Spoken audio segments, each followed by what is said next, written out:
चाहे विदेशी पूंजीपति के रूप में हो, उसके गुलामी के जंजीर में जकड़ता हुआ भारत होगा, जकड़ती हुई हमारी संस्था होगी, जकड़े हुए हम लोग होंगे, फिर वही होगा जो पूंजीपति व्यवस्था के अंतर्गत संचालित करने वाली व्यवस्था होगी। हमारी आवाजें नगण्य हो जाएगी, हम अपनी आवाज नहीं उठा पाएंगे, अपनी वेदना का प्रदर्शन नहीं कर पाएंगे, अपने हितों के लिए संघर्ष नहीं कर पाएंगे। ये सारी जो हमारी आजादी है वो खत्म हो जाएगी। तो मैं ये कहना चाहता हूँ इस मंच के माध्यम से कि गुलामी के जंजीर में इस जकड़ते हुए भारत के लिए हमें 1942 के क्रांति के रूप में ये क्रांतिकारी सोच के अंतर्गत पहल करना होगा और उस क्रांतिकारी सोच के अंतर्गत एक आंदोलन तैयार करने की जरूरत होगी, जो कि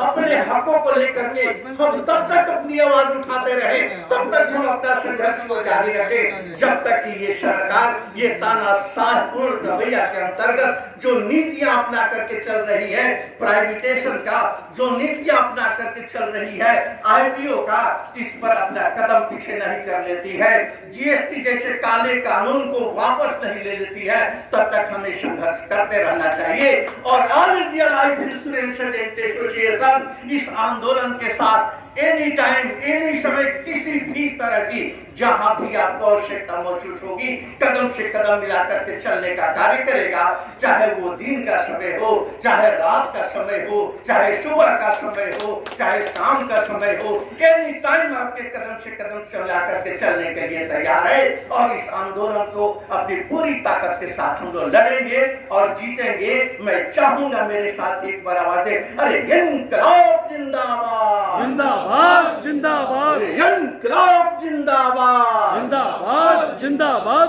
भ्रष्ट सरकार मुर्दाबाद, मुर्दाबाद मुर्दाबाद, और वित्त मंत्री मुर्दाबाद, मुर्दाबाद मुर्दाबाद, वित्त मंत्री मुर्दाबाद, मुर्दाबाद मुर्दाबाद। साथियों, मैं विशेष करके आपसे अपील करना चाहता हूं कि किसान आंदोलन से सबक लेते हुए, उसकी गलतियों में सुधार करते हुए,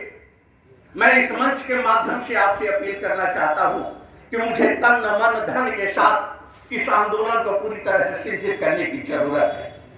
इस आंदोलन को एक जीवंत आंदोलन के रूप में हमें स्थापित करने की जरूरत है।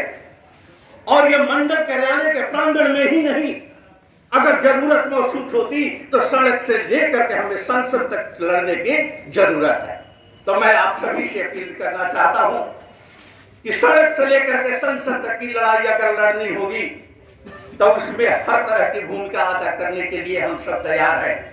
और जरूरत पड़ेगी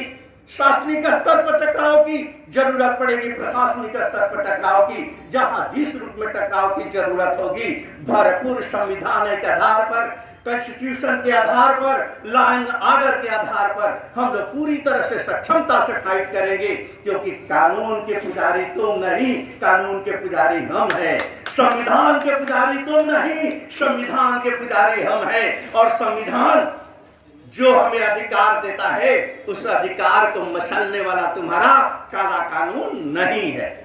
तो तुम्हारे काले कानून के खिलाफ हमारी ये आवाज बुलंद होती रहेगी, और ये तब तक बुलंद होगी जब तक कि अपने हितों को हम संरक्षित नहीं कर लेते। तो मैं चाहता हूं विशेष करके मेरे दोस्तों कि all India life insurance association जिस तरीके से एक भारतीय जीवन बीमा निगम के अंदर अपने लड़ाई के लिए जाना जाता है, अपने हक के लिए, जुझारूपन के लिए जाना जाता है, तो वो जुझारूपन तो एक संक्षिप्त रूप में आप लोगों ने देखा है। वो जुझारूपन का तेवर जहां भी जैसी जरूरत होगी उसको दिखाने के लिए हम लोग पूरी तरीके से सक्षम हैं और पूरी तरीके से अग्रसर हैं। तो मैं अपील करना चाहता हूं विशेष करके इस यूनाइटेड फोरम के जो भी लोग हैं, चाहे हमारे क्लास 2 के रूप में हो, चाहे हमारे एजेंट्स यूनियन के रूप में हो, चाहे क्लास 3 यूनियन के रूप में हो, चाहे पॉलिसी धारक के रूप में हो, हमें जरूरत है पॉलिसी धारक को भी साथ लेकर के चलने की और इस आंदोलन को विस्तृत रूप से स्थापित करने की, और विशेष करके इस तरह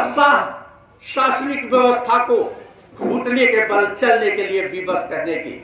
क्योंकि ये सरकार के पास मेरे दोस्तों वो नीतियां हैं जिस नीतियों के विषय में मैं आपको बताऊं, स्टेप बाय मैं स्टेप चर्चा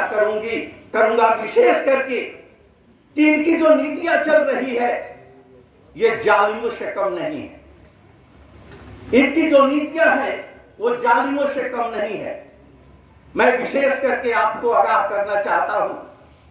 कि अभी तत्काल में चुनाव हुआ, चुनावी प्रक्रिया पर सभी लोगों की नजर रही। मैं कहना चाहता हूं कि चुनाव के अंतर्गत जब वाइब्रेशन क्रिएट हो जाता है तो उस कंडीशन में जस्टिस की जरूरत होती है। वाइब्रेशन क्रिएट जिस समय हुआ था उस समय की स्थिति अगर देखा जाए तो एक तरफा कार्रवाई की गई शासनिक और प्रशासनिक स्तर पर और विपक्ष को तोड़ने का कार्य किया गया। लेकिन अफसोस है कि विपक्ष भी हमारा कमजोर निकला।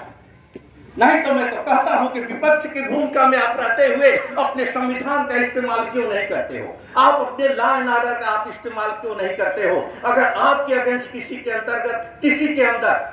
अगर पहल करने की क्षमता, अपने अधिकारों का दुरुपयोग